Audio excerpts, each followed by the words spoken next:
semestre, y mis compañeras son Alejandra Castro de 10º semestre, Laura Churta de 6º semestre y María Andrea Manuel de 4º semestre también. Entonces, para comenzar, les vamos a hablar de las células de la neuroglía y los 4 tipos celulares que la componen, que son los astrocitos, los oligodendrocitos y células de Schwann, la microglía y la ependimoglía. Y estos los vamos a abarcar desde 4 pilares principales que consideramos que son su histología, su ubicación, sus funciones principales y brevemente su fisiopatología. Bueno, acá tenemos una clasificación o una subclasificación de lo que son las células de la neuroglía componiendo el sistema nervioso central y el sistema nervioso periférico. Sin embargo, el enfoque que queremos dar en este momento es cuál es la importancia del estudio de la neuroglía. Recordemos que la palabra glía viene del griego adhesivo. Entonces, neuroglía significa adherido a las neuronas que conducen impulsos eléctricos. ¿Por qué? Porque cuando estas células se descubrieron en 1850, se creía que únicamente tenían una función mecánica, una función de sostén para la célula, para las neuronas. Sin embargo, a medida que ha venido pasando el tiempo, esto se ha venido desmintiendo y ahora se sabe que tiene una función mucho más importante y mucho más grande, que es la función metabólica. Además de eso, sabemos que pueden haber hasta 10 veces más células de la glía que células neuronales que conducen impulsos eléctricos, y que estas células de la glía no van a conducir los impulsos, pero sí pueden interferir indirectamente dentro de la regulación de algunos de estos.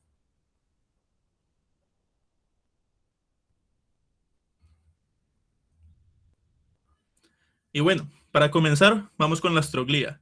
Y quiero citar por interés propio, debido a que los astrocitos son de las células más metabólicamente activas que hay en el cuerpo, una frase que dijo Sir Roger Bannister, que fue un neurólogo y atleta olímpico británico, que fue la primera persona en el mundo en recorrer 1 milla en menos de 4 minutos.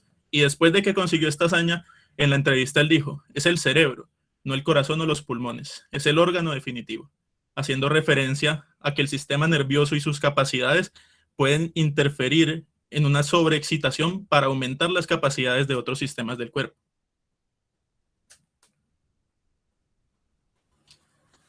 Y bueno, hablando ya en materia de los astrocitos, estas son células grandes en forma de estrella que van a tener una serie de prolongaciones que forman una red a lo largo y ancho del encéfalo. Esta red es la que se va a encargar de la función mecánica de soporte de los axones y de las neuronas que hemos venido hablando. Existen 2 tipos de astrocitos. A la derecha vemos un astrocito protoplásmico que va a tener unas prolongaciones cortas y muy ramificadas. Este se va a encontrar sobre todo en la sustancia gris del encéfalo y la médula espinal. Y a su izquierda vemos una inmunotensión de muchos astrocitos fibrosos que, a diferencia de los protoplásmicos, van a tener unas prolongaciones más largas y estas no van a presentar ramificaciones. Estos astrocitos fibrosos se encuentran en la sustancia blanca también, tanto del encéfalo como de la médula espinal. Recordemos que en el sistema nervioso periférico no encontramos astrocitos.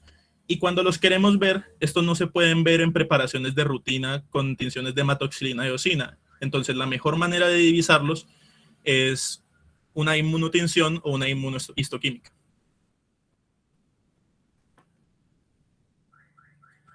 Bueno, hablando ya de las funciones de la astroglía, sabemos que desde el desarrollo embriológico va a contar con una función de andamiaje. ¿Por qué? Porque las neuronas que van a mandar sus axones a migrar hacia los sitios del cuerpo donde van a cumplir una función, necesitan un lugar por donde ir, necesitan tener una orientación de a qué lugar deben migrar. Y esta orientación va a ser dada según la organización de la red de las prolongaciones de los astrocitos. De eso, y también de 2 proteínas que se encuentran en la matriz extracelular, que son la laminina y la fibronectina. Además de esto, los astrocitos también participan en la formación de una de las barreras hemáticas más importantes del cuerpo, que es la barrera hematoencefálica. ¿De qué se encarga esta? Su función se limita a regular, porque es una membrana selectiva y semipermeable, el paso de sustancias desde la sangre, desde los capilares sanguíneos, hacia el tejido cerebral con el fin de nutrirlo. Y también, esta barrera está formada por el endotelio capilar, la membrana basal de este endotelio, los pericitos que cubren los vasos sanguíneos y el pie terminal de las prolongaciones de los astrocitos. Además de esto, estos pies terminales también se van a unir a los axones mielínicos del sistema nervioso. ¿En qué lugar? En los sitios desnudos de estos axones, es decir, donde no hay cubiertas de mielina, que es en los nódulos de Ranvier y en los sitios de la sinapsis.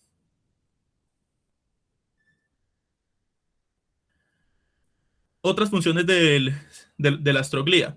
Primero, la regulación de la concentración de electrolitos en el medio extracelular, principalmente de potasio.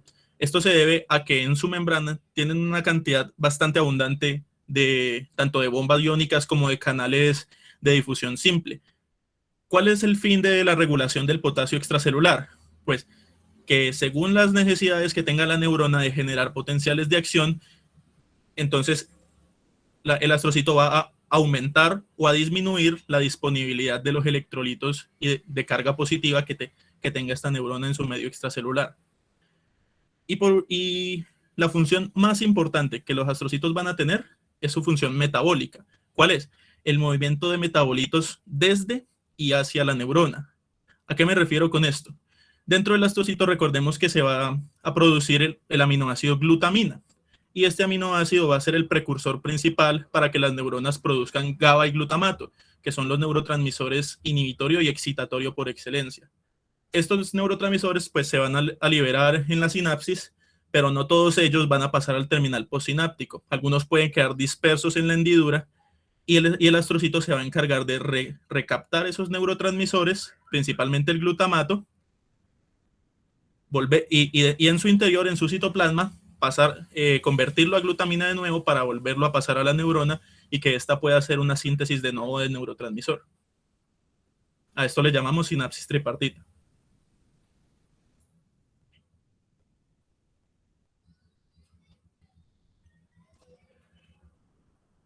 ¿Te puedes devolver un momento a la diapositiva anterior? Me faltó mencionar, este intercambio entre glutamina y glutamato entre la neurona y el astrocito nos habla de la importancia que hay en el manejo del laboratorio cuando se hace una cuantificación de glutamina en el líquido cefalorraquídeo. ¿Por qué? Porque recordemos que cuando la glutamina se convierte en glutamato, están siendo liberados grupos amonio dentro de... ¿Qué pasó? Están siendo liberados grupos amonio dentro del tejido nervioso. Es decir, que si en el examen de laboratorio encontramos unos niveles muy disminuidos de glutamina, esto va a referirnos una concentración elevada de amonio en el tejido nervioso que nos puede conducir a una neurotoxicidad. Ahora sí puedes pasar a la otra diapositiva, por favor.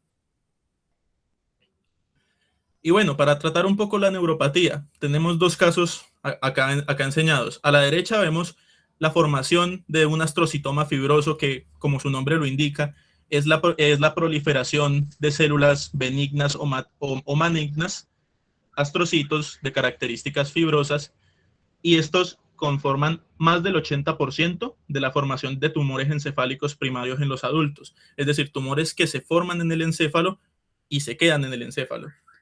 Y esto los vamos a poder reconocer de dos maneras. Por la ultraestructura de los astrocitos fibrosos, porque veremos una concentración muy alta de la proteína ácida glial fibrilar, que es la que conforma los filamentos intermedios de las prolongaciones, o también por un marcaje específico de esta proteína, es decir, los podemos reconocer tanto histológica como bioquímicamente. Y a la izquierda lo que vemos es una lesión de nervio una lesión de nervio que puede ser ocasionada por muchos tipos de neuropatías. Entonces vemos unos espacios blancos que asemejan como unas trabéculas dentro del nervio, y la función que van a cumplir los astrocitos en estas lesiones es que van a comenzar a producir excesivamente la proteína ácida glial fibrilar, y esta proteína va a orientar las prolongaciones de los astrocitos hacia esos sitios lesionados y va a comenzar la formación del tejido cicatrizal. Y a este proceso lo denominamos como gliosis reactiva.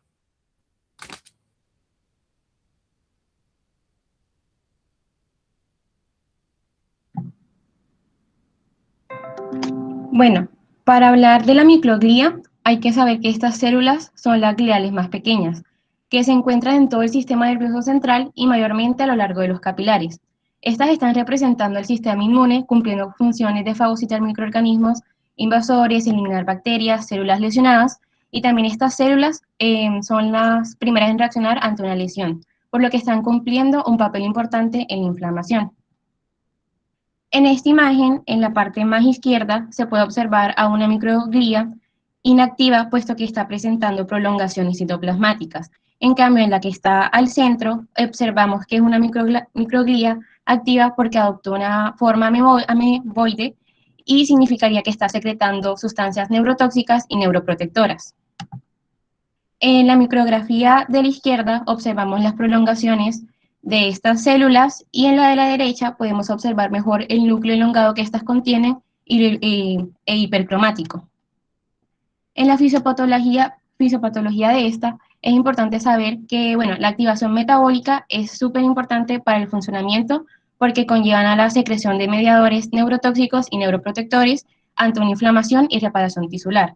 Pero hay unos casos que esta activación se vuelve dañina. Entonces, un ejemplo claro es en la meningitis bacteriana, que cuando ocurre esto, la microglía va a fagocitar partículas de bacterias muertas por la penicilina administrada. Entonces, lo que va a ocurrir aquí es que se va a secretar interleucinas y va a actuar estas sobre células endoteliales, ocasionando que pierdan uniones estrechas y eso va a permitir el paso de leucocitos y plasma sanguíneo. Y esto, bueno, penetra el sistema nervioso y va a empeorar la inflamación.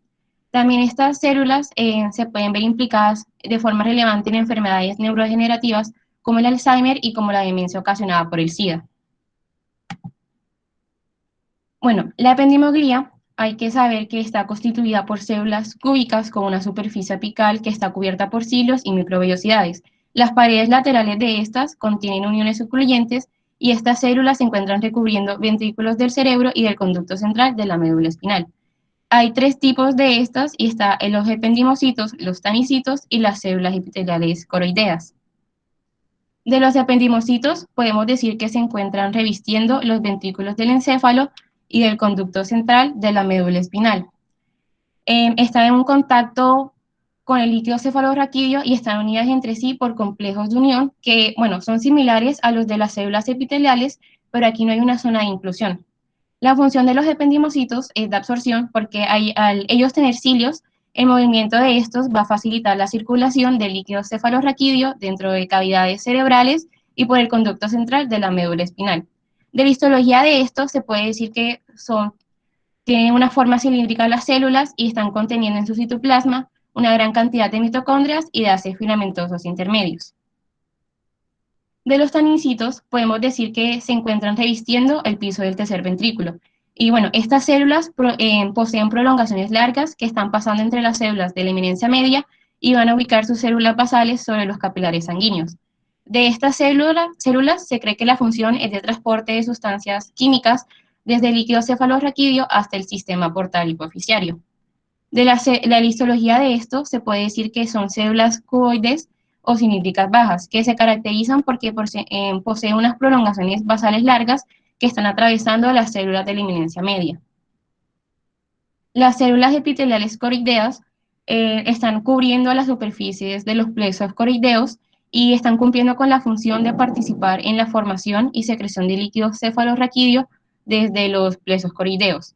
De la histología de estas se puede decir que, bueno, tienen forma cilíndrica cuboide, pero tanto su base como sus regiones laterales forman una serie de pliegues. Estas células epiteliales también se caracterizan porque se mantienen juntas y a través de las uniones estrechas que van rodeando la superficie luminal. Bueno, en la imagen 1, que es la de la izquierda, se puede observar el conducto ependimario de la médula espinal, y en la imagen 2 se observa plexos coroideos, que a su vez se puede observar el endotelio de los capilares, que están conformando la primera línea de filtración que pues da origen al líquido cefalorraquídeo. De la fisiopatología de aquí está el ependinoma, que es un crecimiento normal de las células que crecen, bueno, en las células ependimarias que están formando parte de los ventrículos cerebrales, restos corticales y del canal central de la médula. Entonces, esto va a poder producir una hidrocefalia obstructiva. Bueno, en cuanto al oligodendrocito y las células de Schwann, ¿puedes pasar? Entonces podemos referirnos al oligodendrocito como microscópicamente una célula pequeña con pocas prolongaciones en comparación con otras células del sistema nervioso como lo son los astrocitos. Estas van a estar ubicadas en el sistema nervioso central, alineadas entre hileras entre los axones y se van a encargar de producir mielina en el sistema nervioso central. Estos producen y van a recubrir los axones de mielina de tal manera que forman una capa relativamente gruesa de aislamiento. Por su parte, la mielina permite la conducción eléctrica rápida por los axones, disminuyendo de una forma pronunciada la capacitancia de la membrana neuronal y aumentando su resistencia.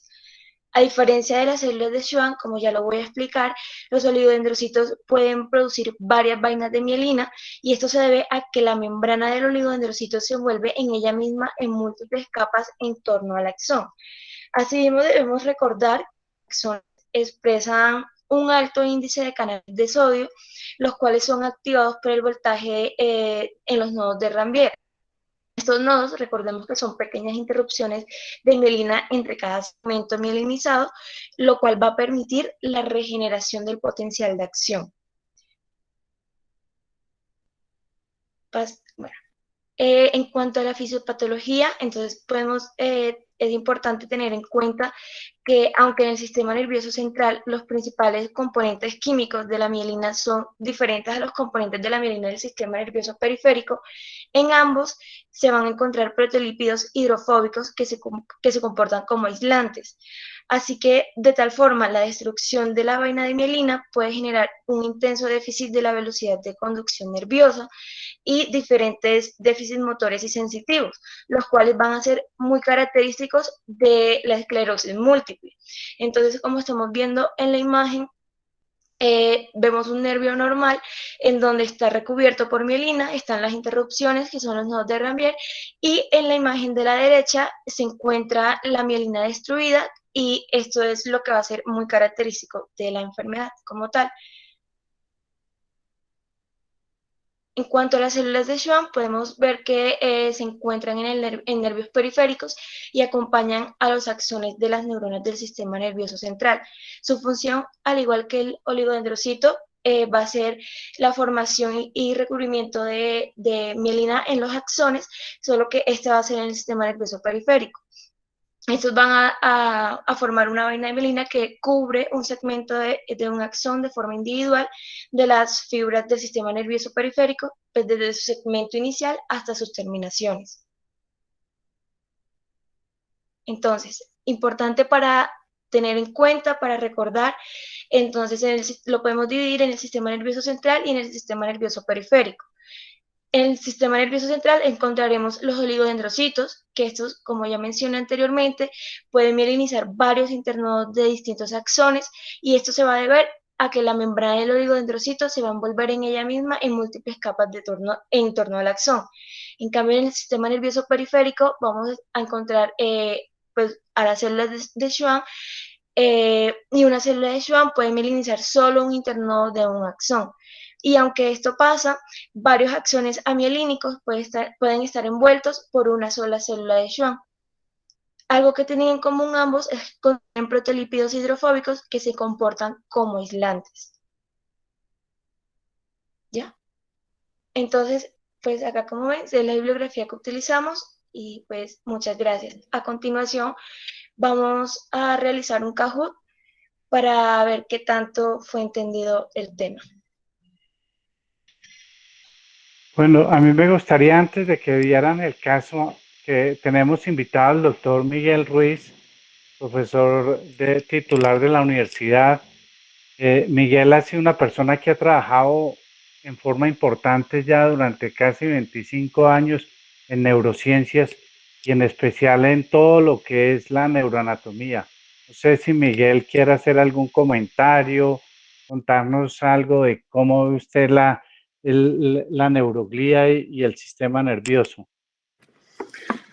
Gracias, doctor Jorge. Muy complacido de estar con ustedes, de poder conversar en estos espacios con los estudiantes de diferentes niveles. Me contaba Jorge hace un momento. Yo quisiera estar en las próximas reuniones para poder compartir con ustedes estos espacios. Es apasionante para mí el estudio del sistema nervioso. Me he dedicado algún tiempo a él y del tema que están estudiando, de la neuroglía, mis comentarios así de manera general son dos. Uno, recuerden ustedes que el tejido nervioso como un todo está conformado por 4 grandes compartimentos. Si yo tomo una biopsia, si tomo una muestra del tejido nervioso y la proceso histológicamente, voy a encontrar 4 cosas posibles. Voy a encontrar neuronas, muchas cosas dirán de las neuronas y estudiarán en sus momentos.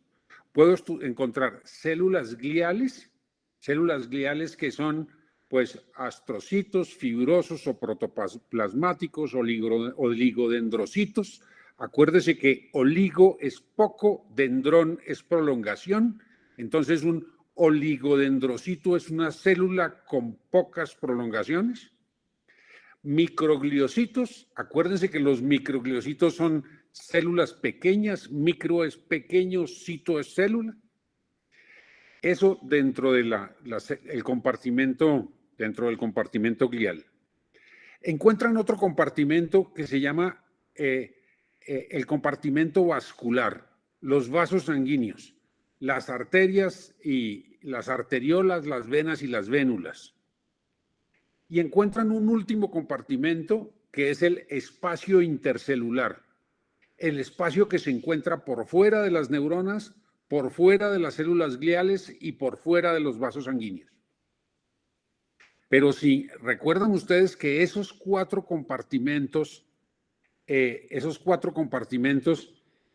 tienen que estar en una condición particular de equilibrio, de homeostasis, de equilibrio, sobre todo el espacio intercelular.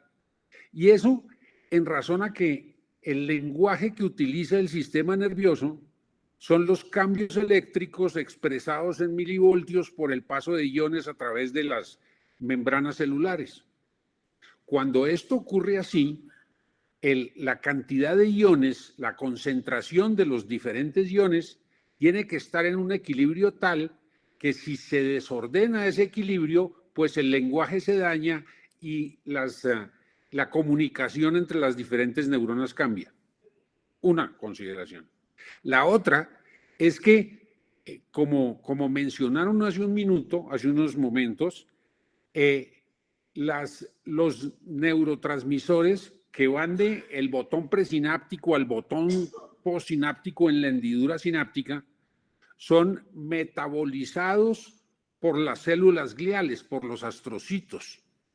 Y si ese metabolismo no se da de manera adecuada, de manera correcta, y ese neurotransmisor sale al resto del espacio intercelular, pues esa homeostasis, ese equilibrio, esa comunicación que se da entre una neurona y otra se altera.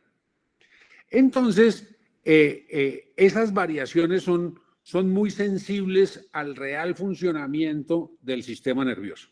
En síntesis, hasta ahí, 4 grandes compartimentos: neuronas, células gliales, espacio intercelular y espacio vascular.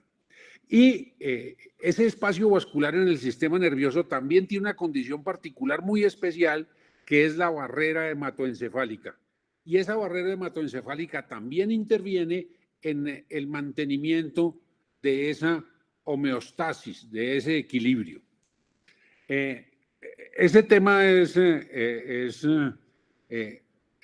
apasionante, es muy interesante en razón a las formas como se establece y se mantiene ese equilibrio en cuanto a iones, ese equilibrio en cuanto a neurotransmisores en el espacio intercelular. Mi segundo comentario inicial es que, si bien yo oí, y yo llegué tarde y es posible que no lo haya oído previamente, lo hayan dicho, pero no lo he oído previamente, es la función de los astrocitos, la función de la glía en las fases embrionarias primarias, en las fases del desarrollo del sistema nervioso y seguramente también en las fases de plasticidad del sistema nervioso, de plasticidad sináptica. y me estoy refiriendo a la función de los astrocitos, la función de la glía, como en los factores, en la producción de factores tróficos y en factores de diferenciación celular. Es decir, los astrocitos producen unas proteínas, unos péptidos, unas proteínas pequeñas, y esos péptidos hacen que las neuronas se diferencien y tomen algunas condiciones en razón al neurotransmisor que utilizan y en razón a la conectividad que ellas tienen. En razón a la conectividad que ellas tienen. Factores tróficos y factores de diferenciación celular. Si estamos hablando de que las células gliales intervienen en esa plasticidad sináptica, pues imagínense toda esa repercusión y de nuevo lo apasionante que es ese estudio de la glía en esos aspectos. De nuevo, muy complacido por estar aquí y poder compartir con ustedes y poder seguramente en otros espacios seguir hablando de este tema tan interesante. Doctor Aristizábal, muchas gracias. Muy amable por invitarme. Miguelito, qué pena haberlo invitado a última hora, pero es que se me ocurrió que la persona más importante acá para reforzarnos estos conceptos es usted y Gracias, está Jorge. invitado a las próximas reuniones Gracias, señor. y qué dicha esos aportes tan importantes. Muchachos, sigan y ahorita hacemos un resumen. Gracias,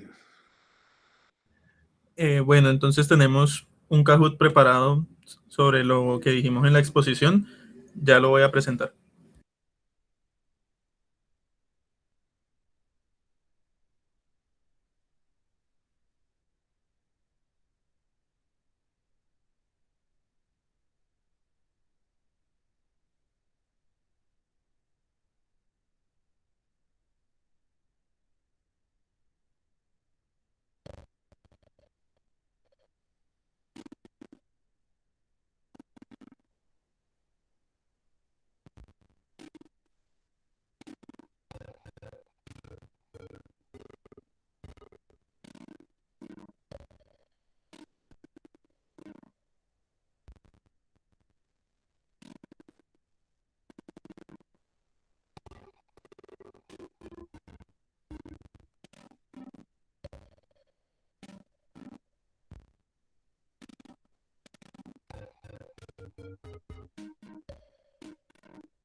Bueno, entonces, eso sería todo. Gracias tanto a Gustavo, que estuvo siempre pendiente del desarrollo de la exposición, como al doctor Aristizábal, que fue nuestro tutor durante todo el tiempo que se desarrolló este proceso. Muchas gracias. Al doctor Gerardo, no sé qué. Doctor Gerardo, si quiere hacer algún comentario más. Una cosa, una pregunta. Se le fue. Una pregunta que me hago yo y que no he tenido, no la tengo.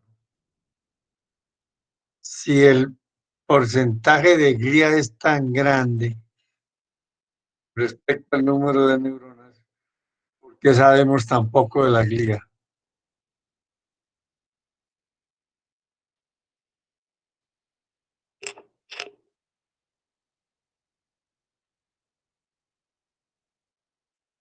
Esa Les dejo pregunta esa es como, inquietud, les dejo esa sí, inquietud para que la maduren y de pronto unos de ustedes se dediquen a profundizar mucho más en el papel de la glía, fuera de lo que sabemos de la glía, pero es que el porcentaje entre glía y neurona es increíble, ¿no? Creo que es el 60% glía y el 40% neuronas, o una cosa todavía más exagerada. Entonces les dejo ahí para que piensen en la glía y piensen más, a ver qué otras funciones tiene y qué no le hemos descubierto. lo que pasa es que yo pienso que la glía que tiene una función tan importante en el sistema nervioso central, nos quedamos en que daba el soporte y eso va mucho más allá. Y lo que se ha visto es que si una neurona sin glía no sobrevive. Y nosotros lo vimos cuando hacíamos algo de cultivos de tumores cerebrales, que terminábamos haciendo un cultivo en una zona fibrosa y la célula madre se nos perdía. Y quizás eso conlleva mucho a pensar que la una y la otra trabajan juntas. No sé, ¿No? Y Miguel, qué piense.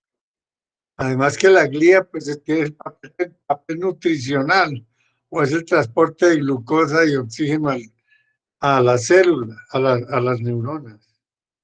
Fuera de ser el papel de inmunitario, de defensa, puede ser el de sostén, es decir, hay una cantidad de funciones la glía que no le damos la suficiente importancia y preponderancia. De acuerdo.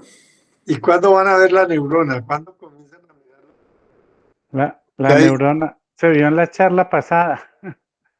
¿Fue la charla pasada? ¿No la vi yo? Sí, señor. La neurona es un capítulo muy grande. No se puede despachar con una sola sesión.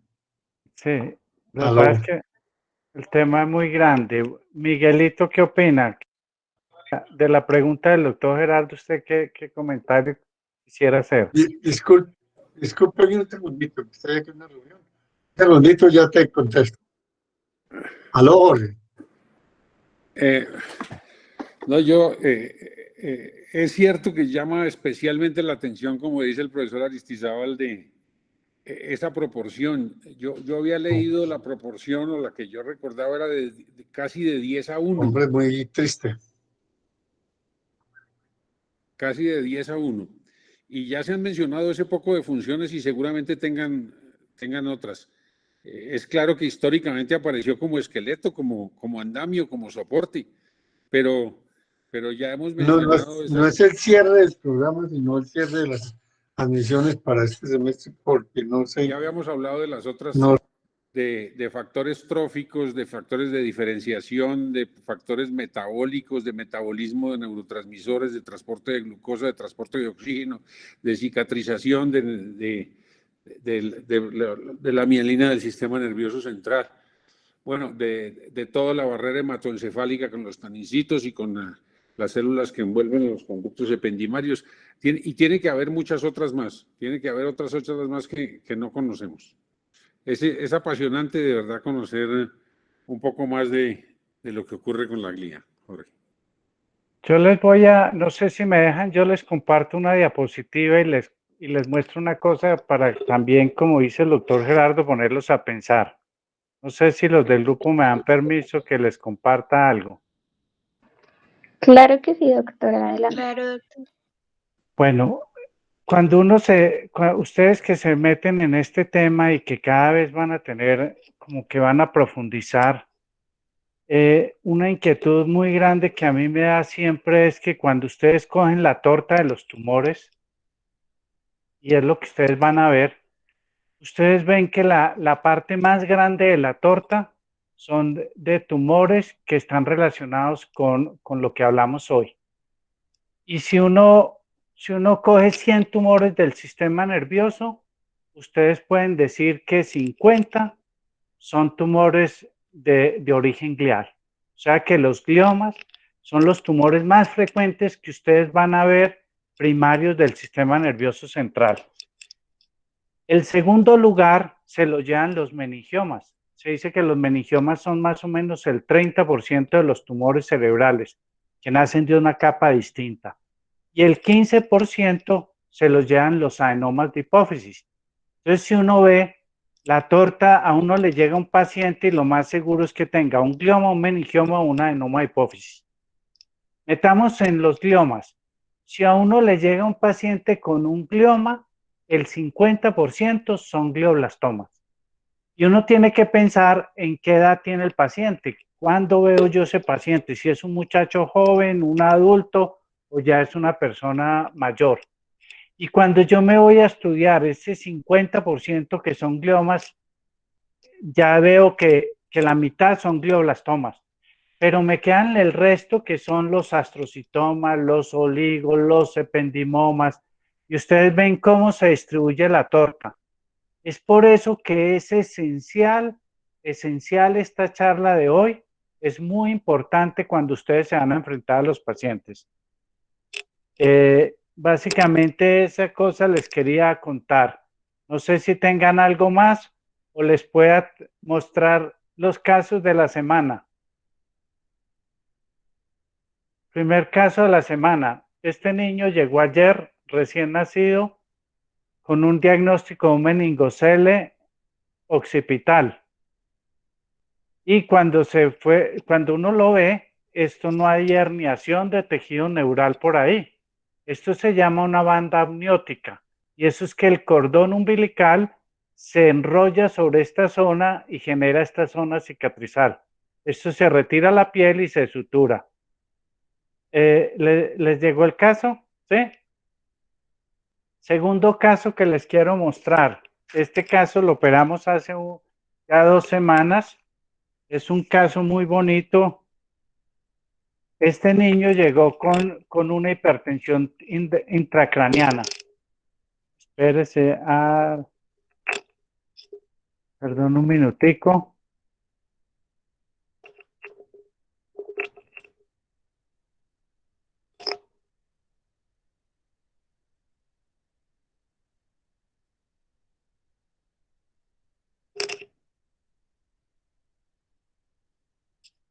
Este paciente llegó con un cuadro de hipertensión endocraniana, una hidrocefalia activa.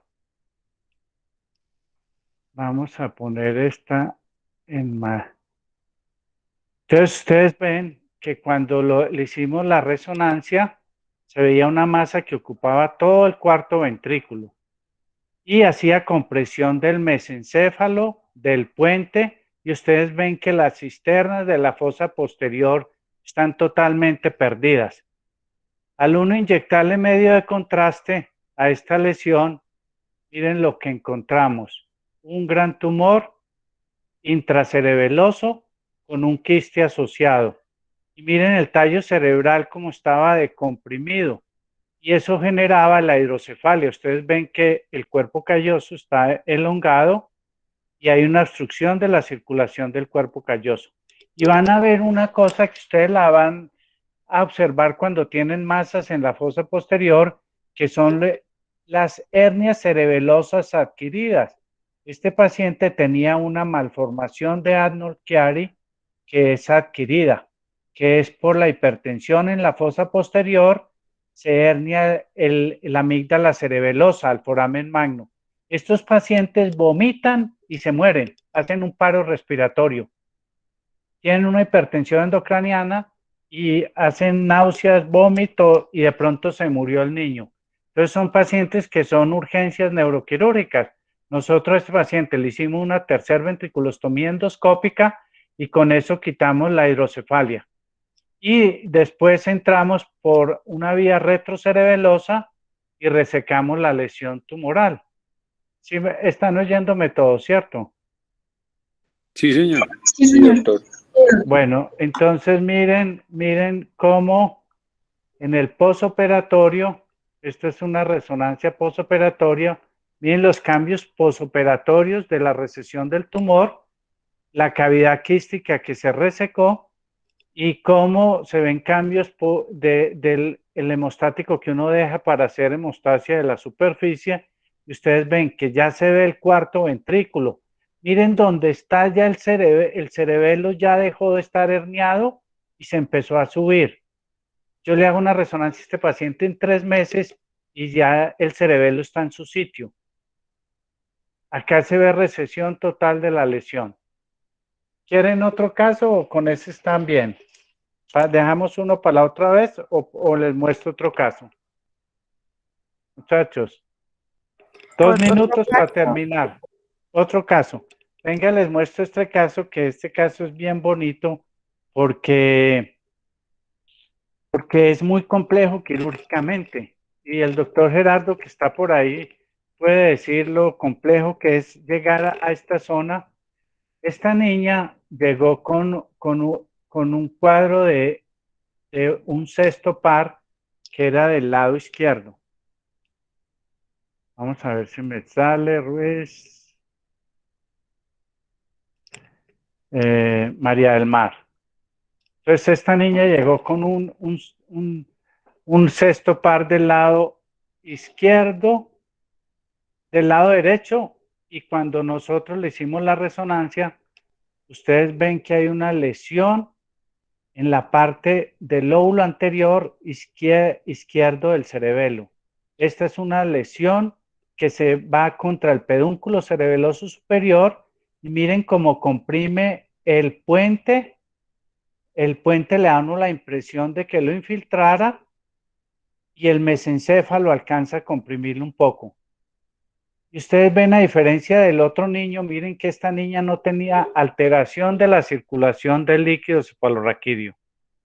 Cuando nosotros le hicimos la resonancia, entonces se ve una lesión que realza con el contraste, que está en la parte superior de los hemisferios cerebelosos y está contra lo que es el vermis superior.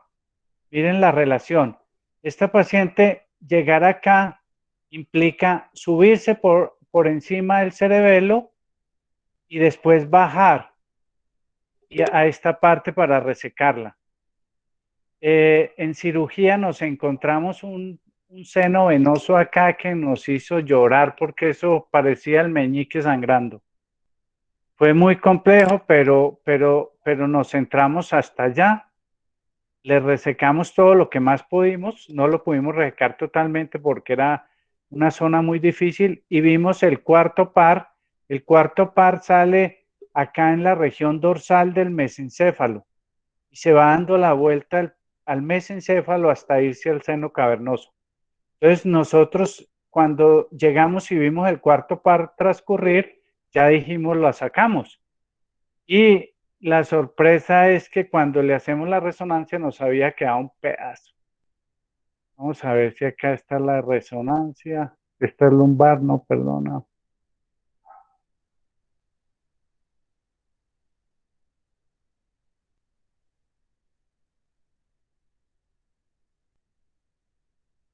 Esta es el posoperatorio. Y esta fue la zona donde estuvimos nosotros resecando el tumor hasta el tallo. Miren los cambios que se generan por la manipulada. Esto es una contusión o un infarto cerebeloso, posiblemente relacionado con la vena esa que les conté que nos hizo llorar. Pero cuando uno mira hasta donde queríamos llegar, esto que se está acá es sangre. Esto es el hemostático que uno pone y acá teníamos la vena grande. Entonces mire la diferencia de dos lesiones que están en cerebelo, una acá en la parte superior y otra en la parte anterior, el lóbulo anterior del cerebelo. Entonces esos dos son dos de los casos de esta semana que tuvimos, la semana pasada. No sé si tengan alguna pregunta, alguna duda, algo más que quiere que les cuente. Doctor, yo tengo una duda. Señora. En la parte donde usted decía que había un infarto cerebeloso, ¿eso se recupera con el tiempo? El cerebelo es de las estructuras del cerebro que son más agradecidas y uno muchas veces resecan un hemisferio cerebeloso y uno ve que los pacientes se recuperan en forma impresionante. Entonces, desde que uno no toque los núcleos del cerebelo que están acá, uno no deja secuelas. Cuando la lesión toca estos núcleos del cerebelo y uno tiene que entrar y los termina de dañar, recuerde que son el fastigiado, el globoso, el emboliforme y el dentado. Uno hace un daño. Esta paciente me llegó a mí a la consulta este lunes pasado ya sin inestabilidad, ya la dismetría que tenía era mínima, la disdiaucocinesia que presentaba era mínima y la diplopia se le había pasado. Esta paciente posiblemente este tumor sea un tumor que se llama un tumor neuroectodérmico primitivo. Yo pienso que ella tiene un meduloblastoma y que es un tumor que ve uno en los niños. El otro paciente, yo pienso que el otro paciente tiene un astrocitoma pilocítico, que son pacientes que uno opera y cura, quedan curados de por vida. Bueno, muchachos, Profe, entonces yo creo que es suficiente. profe, otra Señor, pregunta, qué pena molestarlo no, nuevamente. pregunte. Sobre esta paciente del cerebelo, ¿la paciente en algún momento del postoperatorio hizo mutismo? No, el mutismo yo lo he visto cuando uno sobrepasa los límites y se mete al tallo. El mutismo es cuando uno tiene que buscar, por ejemplo, yo lo he visto, inclusive hace como 2 años tuve un paciente que hizo un mutismo cerebeloso y a los 3 meses recuperó. Pero cuando uno entra al piso del cuarto ventrículo, acá, al piso del cuarto, y toca esta región que es la paramediana, la zona del surco limitans, la zona donde queda el locus ceruleus, esa zona, y tiene que uno quitar vasculatura de los pedúnculos, los pacientes salen con un mutismo que eso es terrible porque cuando queda permanente deja unas secuelas neurológicas muy grandes. En términos generales, los mutismos cerebelosos tienen buen pronóstico. Si uno no es muy agresivo, miren que todo la lesión que se ve hipodensa está en cerebelo, no está en tallo. El tallo se respetó. Y quizás lo que les decía que queda un poco de lesión es acá, mírela.